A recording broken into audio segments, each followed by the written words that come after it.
여러분 인테리어 하시면서 중문 설치 꼭 해야 하나 고민되시죠? 중문 하나만 잘 선택해도 다열, 프라이버시, 소음 차단까지 3가지 효과를 한 번에 볼 수 있습니다. 근데 무작정 설치했다가 설치했는데 왜 불편하지? 왜 더 답답해 보이지? 라는 후회가 생길 수 있어요. 오늘은 중문 설치에서 후회 안 하게 만드는 핵심 기준 3가지 알려드리겠습니다. 30초 안에 핵심만 먼저 말씀드릴게요. 중문이 꼭 필요한 집 구조, 후회 없는 선택을 하기 위한 중문의 종류와 디자인 기준, 이 2가지만 기억하셔도 중문 설치하실 때 후회하실 일 없습니다. 오늘 영상 보시고 나면 괜히 했다가 아니라 이 영상 보고 할걸 이라는 말이 나올 수 있도록 여러분의 집에 딱 맞는 중문 선택 기준을 알려드리겠습니다.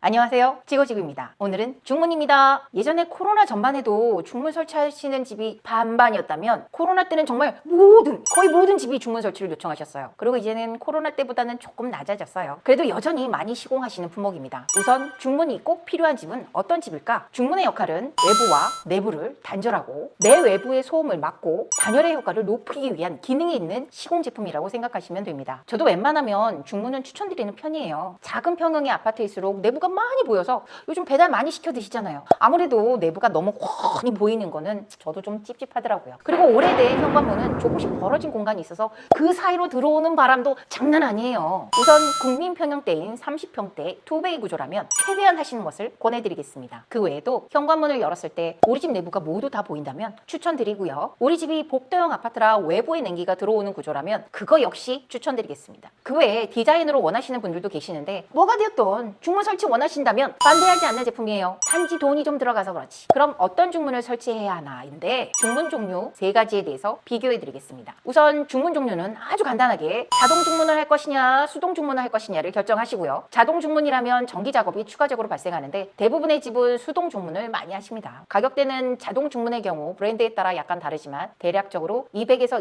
280만 원대 정도고요. 수동 중문의 경우는 제품의 종류와 브랜드에 따라 가격이 바뀌지만 싼 곳은 80만 원부터 비싼 곳은 200만 원대까지 다양합니다. 중문의 종류는 여러 가지가 있는데 집 구조에 따라 많이들 하시는 제품이 첫 번째 문짝 하나 큰 원 슬라이딩 도어 제품이 있고 두 번째로는 문짝 도어 2개가 1개 또는 2개가 열리는 스윙 도어가 있고 세 번째로 가장 보편적으로 많이 하는 문이 1개, 2개, 3개인 3연동 도어 이 제품들 많이 선택하십니다. 중문의 소재별 종류는 첫 번째 원목이 있고요. 두 번째 멤브레인 제품에 도장이나 필름을 얹히는 방법이 있고요. 세 번째로 알루미늄 프레임에 도장을 한 제품 이렇게 3가지로 가장 많이 나뉘는데 원목 제품은 주문 제작으로 아주 보편적이지는 않습니다. 친환경 제품을 원하시거나 고풍스러운 분위기를 위해 가끔씩 하시는 제품이고요. 일반적으로 많이 사용하는 제품으로는 멤브레인에 도장이나 필름을 올린 제품이 있는데 이 제품은 프레임이 조금 두껍기는 하나 디자인상 앤틱 스타일이나 다양한 색상을 원하실 때 선택하시면 좋은 제품입니다. 요즘 가장 많이 사용하시는 제품은 알루미늄 프레임에 도장을 한 제품이 가장 프레임이 얇고 견고하기 때문에 가장 많이 추천드리고 있는데 몇몇 분들은 중문 디자인을 보고 싶다고 하시는데 이 3가지의 큰 종류를 거의 벗어나지 않고요. 단지 디자인을 보고 싶다고 말씀 주시는 의미가 제가 보기엔 도어의 간살 모양을 말씀하시는 것 같은데 간살이 뭐냐면 중문에 유리와 유리 사이를 나눈 모양을 말씀드리는 겁니다. 이런 식으로 디자인 종류는 얼마든지 요청할 수도 있지만 기존에 나와 있는 방법이 워낙 다양하니까 되도록이면 그 안에서 선택하시면 됩니다.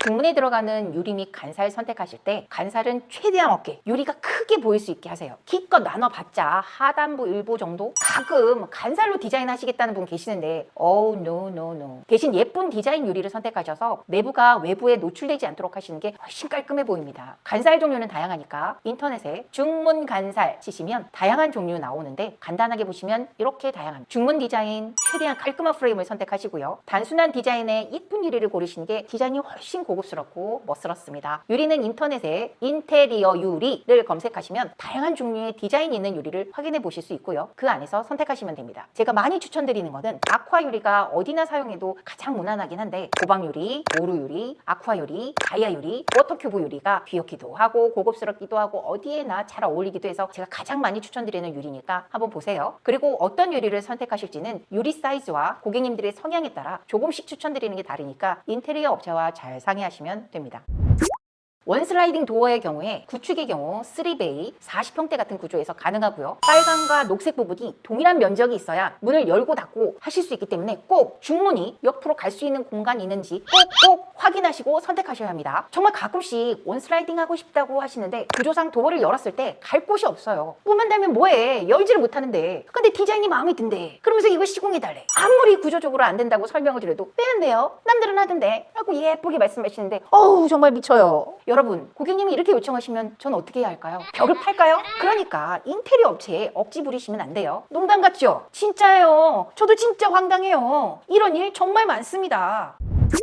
디자인이 좀 더 다양한 제품은 스윙도어 제품들인데, 스윙도어 제품들은 중문 업체들마다 다양한 사양의 기능이 있으며 독특한 제품을 갖고 있는 경우들이 많기 때문에 디자인은 인테리어 업체와 상의하여 진행하시면 되는데, 스윙도어를 하신다면 꼭 생각하셔야 되는 단점도 있습니다. 그건 바로 중문을 항상 열고 닫아야 하는 불편함이 있어요. 대부분의 스윙도어가 180도 열리게 되어 있는데, 내부 쪽으로 열게 되면 이동에 간섭이 되니까 열었다면 무조건 닫아야 하고요. 현관 쪽으로 열게 되면 신발에 걸리는 경우가 무척 많아요. 도어라는 게 안 쓸 때는 좀 열어놨다가 필요하면 좀 닫기도 하고 하면 편한데, 이놈의 스윙도어는 항상 열었다 닫았다 열었다 닫았다 하는 불편함이 있습니다. 아이들이 있는 집이면 손 낄까봐 걱정도 좀 되기도 하고요. 스윙도어는 디자인만 보지 마시고 활용도와 제품의 기능성 그리고 불편함까지 꼭 함께 생각하셔서 결정하셔야 합니다. 그러다 보니 가장 만만한 게 이 삼연동 도어예요. 워낙 오랜 기간 동안 만들다 보니까 싼 업체의 중문도 어느 정도 퀄리티가 좀 보장되는 점이 있고요. 항상 여닫지 않고 열고 싶을 때 열어놓고 닫고 싶을 때 닫아도 되고, 단열성도 가장 우수한 편이라 편하고 저렴한 제품을 안정적으로 사용하고 싶으시다면 이 삼연동 중문을 추천드리겠습니다. 가끔 중문을 목수가 시공하는 업체가 있는데, 되도록이면 중문 전문 업체에서 중문 전문 시공 기사가 시공하게 요청하세요. 매일마다 중문만 설치한 기사와 이것저것 다 하는 목수와는 스킬 차이가 있을 수 있습니다. 그렇다고 목수가 못한다는 게 아니라 밥 먹고 맨날 자신들이 만든 중문 제품을 하루에 1개, 2개 이상씩 매일마다 설치한 기사가 더욱 전문성을 가지고 있다는 말씀을 드리고자 하는 거니까 오해하시면 안 됩니다. 중문 선택의 핵심만 말씀드리면, 디자인은 집 구조에 따라 예쁜 거 잘 선택하시고, 종류는 알루미늄 도장 제품을 고르시면 되고요. 저렴한 업체에서 진행하신다면 삼연동 도어 제품을 선택하시게 되면 어느 정도 검증된 제품이니까 후회가 적으실 겁니다. 이걸 참고하셔서 선택하시면 중문에는 큰 문제가 없어요. 가끔 우리 집에 중문 설치하고 싶어요 하고 말씀하시는 분들 계시는데, 부분 수리로 기존 중문이 있는 것을 떼어내고 새로운 중문을 시공하는 것은 큰 문제가 발생해요. 만약 중문이 없는데 그 부분에 새로운 중문 설치를 요청하신다 하더라도 문제가 발생됩니다. 프레임 설치가 가능한지 여부를 확인하셔야 되는데, 그 방법을 설명드리겠습니다. 기존 중문이 설치되어 있고 그 제품을 뜯어내고 슬림 알루미늄 제품을 선택해서 설치하시는데, 다른 인테리어는 하지 않고 단지 중문만 교체를 원하신다면 기존 제품보다 많이 얇아진 프레임 때문에 프레임 두께가 다르니까 교체 후에 천장, 벽에 있는 도배나 바닥 마감 부분이 없을 수 있다는 점 꼭 생각하셔야 돼요. 기존보다 크면 감춰지지만 작아졌잖아요. 핀 부분이 보여요. 감출 수 없어. 그럼 어떻게 해야 돼? 벽, 바닥 인테리어 다시 하시거나 땜빵 하셔야 합니다. 되기 싫겠죠? 그리고 가끔씩 우리 집 중문 없으니까 철거 없이 그냥 시공하면 돼요 라고 하시는데, 중문 프레임 두께가 기본적으로 업체마다 차이는 좀 있겠지만 마감재까지 대략 평균적으로 10cm 정도 왔다 갔다 하는 사이즈를 예상하고 요청하셔야 되는데, 현관에 문 열고 들어오셔서 신발장이 있고 신발장 뒤쪽으로 벽이 꺾어지니 그 위치에 설치해 달라고들 요청하시는데, 아무 이유 없이 신발장 마감재를 10cm까지 남게 하는 경우는 거의 없어요. 뭐 일부러 나중에 중문 설치하라고 남겨두지 않는 이상 거의 불가능합니다. 이런 경우 가보면 신발장 문 한 짝을 열 수 없는 경우가 대부분이기 때문에 신발장까지 같이 교체해야 되는 상황이 발생될 수 있습니다. 중문만 시공하면 되겠지 하셨다가 시공을 못 하시는 경우도 많이 발생하고요. 어쩔 때는 화도 내세요. 아, 왜 설치가 안 되는데 여기